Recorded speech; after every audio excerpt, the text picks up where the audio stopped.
दिया, माँ जी ने फिर से सिर्फ 2 गिलास चावल दिए हैं। इन 2 गिलास चावल से तो आज फिर कोई 2 इंसान भूखा रह जाएगा।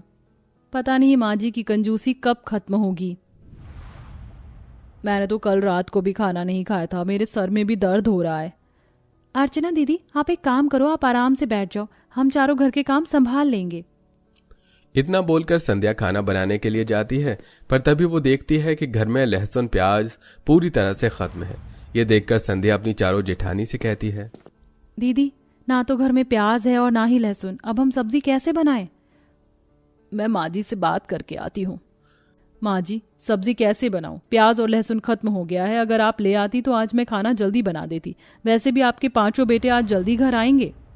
अरे बहू, जरूरी है क्या खाने में लहसुन प्याज डाले? बिना लहसुन प्याज के भी तो बहुत अच्छा खाना बनता है। जाकर सिर्फ आलू की सब्जी बनाना और हाँ, पानी थोड़ा ज्यादा डालना। पर माँ जी। पर क्या बहू, मैंने भी घर चलाया है। मैं तो फिर भी तुम्हें रात में खाने के लिए दे देती हूँ क्योंकि तुम 5 गर्भवती हो। अरे जब मेरी सास जिंदा थी तो वो मुझे सिर्फ पूरे दिन में 1 वक्त का खाना देती थी ताकि मैं जिंदा रह सकूं। जी माँ जी, मैं समझ गई। आशा की बातें सुनकर अर्चना वहां से चली जाती है और वो 5 बहू मिलकर रात का खाना बनाती हैं। रात को पूरा परिवार खाने की टेबल पर बैठता है और आलू की सब्जी देख आशा का बड़ा बेटा सिद्धार्थ अपनी माँ और अपनी बीवी से कहता है, निशा, ये क्या सब्जी बनाई है? इसमें आलू कम पानी ज्यादा है। हम 5 भाई क्या इस घर में पैसे नहीं देते जो आप लोग हमें इस तरह का खाना देती हो बनाकर? पर माँ जी ने हमें जैसा कहा हमने तो वैसा ही बनाया है। बहू, मैंने ये जरूर कहा था कि आलू की सब्जी बना लेना, पर मैंने पानी की सब्जी तो नहीं बोली थी बनाने के लिए। मेरे 5 बेटे थके हारे घर आते हैं और तुम 5 इतनी कंजूसी करती हो कि पूछो मत, और उल्टा सारा इल्जाम भी मुझ पर डाल देती हो। इस तरह आशा बड़ी ही चालाकी से सारी गलती अपनी 5 बहुओं पर डाल देती है। अब इसी तरह से कुछ दिन बीत जाते हैं और एक दिन, माँ जी, आज डॉक्टर ने हमें चेकअप के लिए बुलाया था। बहू, अभी तो तुम 5 पिछले हफ्ते ही चेकअप करवाने के लिए गई थी। चेकअप करवाने जाती हो या कहीं घूमने जाती हो? माँ जी, हमारा 8वां महीना चल रहा है और ऐसे में डॉक्टर ने हमें हर हफ्ते बुलाया है। अरे इतने पैसे नहीं है मेरे पास जो हर हफ्ते तुम्हें हॉस्पिटल भेज सकूं। कोई जरूरत नहीं है कहीं जाने की। अब जाओ, जाकर मेरे लिए शरबत बना दो, और हाँ, 1 गिलास ही शरबत बनाना, कभी तुम 5 अपने लिए भी बना लो। आशा की ये बात सुनकर 5 बहुएं बहुत दुखी हो जाती हैं और रसोई में जाकर अपनी सास के लिए शरबत बनाने लगती हैं। पर आशा को अपनी 5 बहुओं पर जरा भी विश्वास नहीं था और वो भी उन पर नजर रखने के लिए रसोई के बाहर खड़ी हो जाती है। जब से ये 5 गर्भवती हुई हैं, इन्होंने तो राशन का सत्यानाश कर रखा है। जो राशन मेरा 2 महीने चलता था, अब वो 1 महीने में खत्म हो जाता है। अब मुझे खुद ही इन पर नजर रखनी होगी।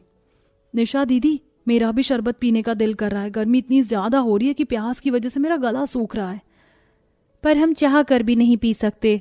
अगर माँ जी को पता चल गया तो वो हमें छोड़ेंगी नहीं, और तुम तो जानती हो वो 1 मुट्ठी चावल का भी हिसाब रखती हैं।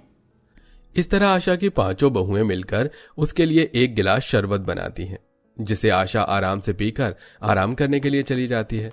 तो वहीं दूसरी ओर उसकी 5 बहुएं दर्द की वजह से तड़प रही होती हैं, पर अंजलि की तबीयत खराब हो जाती है और वो बेहोश हो जाती है।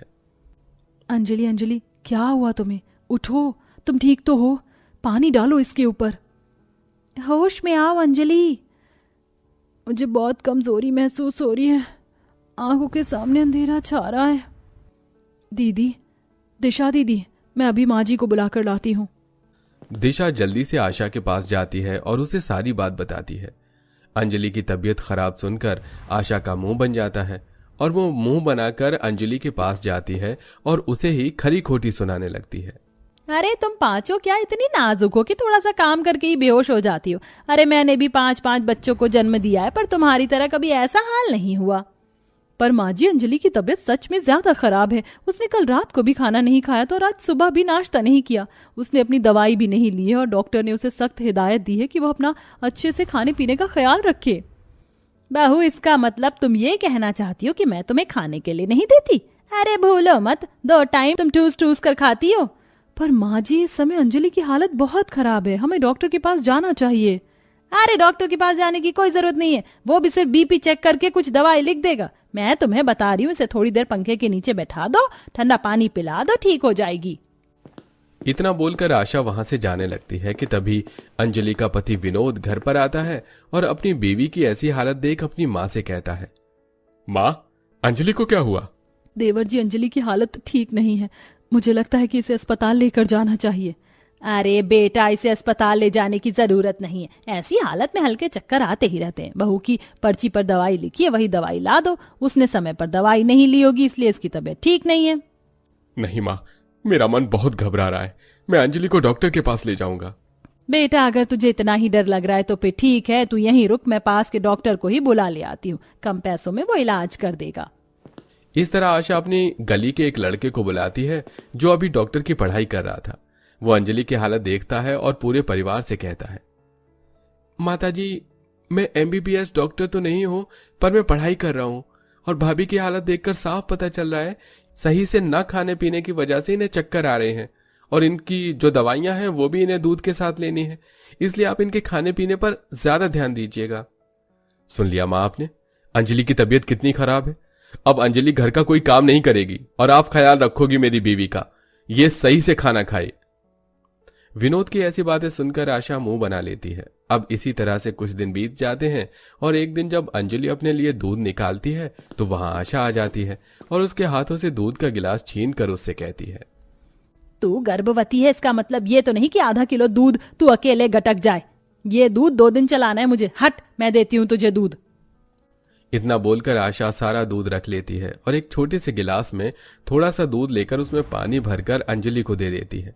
तो वहीं दूसरी ओर आशा की नजर फल फ्रूट पर पड़ती है जिसे अंजलि काट रही होती है। ये देख आशा उस पर जोर से चिल्लाते हुए कहती है, अरे किससे पूछकर तुम ये फल फ्रूट खा रही हो? ये फल फ्रूट तुम्हारे लिए नहीं है, मैंने भगवान पर चढ़ाने के लिए लाए हैं। पर माँ जी, इस वक्त हमें अच्छे खान पान की जरूरत है और हमने आज दोपहर से भी कुछ भी नहीं खाया था।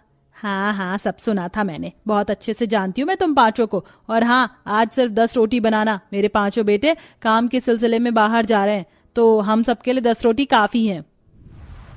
अच्छा, दोपहर में खाना नहीं खाया तो तुम 5 मर गई? नहीं ना, जिंदा ही हो। सुबह खाया था ना, और अभी 2 रोटी मिल रही है। खाने को खुश रहो उसी में। आशा के कहने पर बेचारी 5 गर्भवती बहुएं गिनती की सिर्फ 10 रोटी बनाती और प्याज काटती हैं। उसमें भी आशा खुद प्याज रोटी खा लेती है और अपनी 5 बहू को नमक रोटी खाने के लिए देती है। 5 बहुओं ने सिर्फ 1.5 रोटी खाई थी, जिस वजह से उनका पेट नहीं भरता और उन 5 की तबीयत बिगड़ने लगती है। मुझे फिर से चक्कर आ रहे हैं। कहीं ऐसा तो नहीं कि हम 5 सही से खाना नहीं खा रहे, इस वजह से हमारी तबीयत ऐसी हो रही है? क्योंकि मुझे ऐसा लग रहा है मेरा बच्चा मूवमेंट नहीं कर रहा। मुझे बहुत डर लग रहा है। हमारे पति भी यहाँ नहीं है और माँ जी हमें अस्पताल ले जाने से रही। कहीं ऐसा तो नहीं कि हम अपने बच्चों को खो दें। 5 बहुएं बहुत ज्यादा डर जाती हैं और वो खाना खाने के लिए रसोई में जाती हैं। पर वो 5 देखती हैं कि उनकी सास ने फ्रिज से लेकर रसोई के हर कबोर्ड में ताला लगा रखा है। ये देख वो सब भूख से तड़पने लगती हैं और वहीं बेहोश हो जाती हैं। कुछ देर बाद जब आशा पानी पीने के लिए रसोई में जाती है तो देखती है कि उसकी 5 बहुएं जमीन पर गिरी हैं। ये देख आशा बहुत ज्यादा डर जाती है और अपने 5 बेटों को फोन करके घर बुलाती है। माँ, फ्रिज पर ताला लगा है, रसोई के हर कबोर्ड में ताला लगा है। सच सच बताना, आपने फिर खाने में कोई कंजूसी करी ना, जैसे आप बचपन में हमारे साथ करती थी? पर बेटा, आज मैंने बहू को खाने में रोटी दी थी। माँ, रसोई को लेकर आपकी कंजूसी को हम बहुत अच्छे से जानते हैं। अगर हमारे बच्चे को कुछ हुआ तो हम आपको कभी माफ नहीं करेंगे। इतना बोलकर वो 5 भाई अपनी बीवियों को अस्पताल में ले जाते हैं, जहां बड़ी मुश्किलों से आशा की 5 बहुएं बच पाती हैं और उनके बच्चे भी। पर अंजलि अपने बच्चे को खो देती है और इसका सारा इल्जाम आशा पर जाता है। माँ, सिर्फ आपकी वजह से आज मैंने अपना बच्चा खो दिया, पर भगवान का शुक्र है कि मेरे भाइयों के बच्चे अब भी सही सलामत हैं। पर आज आप तो बहुत खुश होंगी ना? नहीं बेटा, ऐसा मत बोलो। मैं नहीं जानती कि मेरी कंजूसी की सजा मुझे इस तरह से मिलेगी। अगर मुझे पता होता तो मैं ऐसे इतनी कंजूसी कभी नहीं करती। अब क्या फायदा माँ जी, मैंने तो अपना बच्चा खो दिया है। मेरा बच्चा मेरे पेट में ही भूख से तड़प तड़प कर मर गया। अपने बहू बेटों की बात सुनकर आशा को अपनी गलती का एहसास होता है, जिसके बाद आशा कंजूसी करना छोड़ देती है।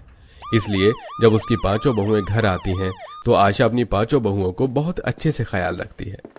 आशा है कि ये कहानी पसंद आई होगी आपको। वैसे आपके परिवार में भी है क्या कोई कंजूस? कमेंट में जरूर बताइएगा।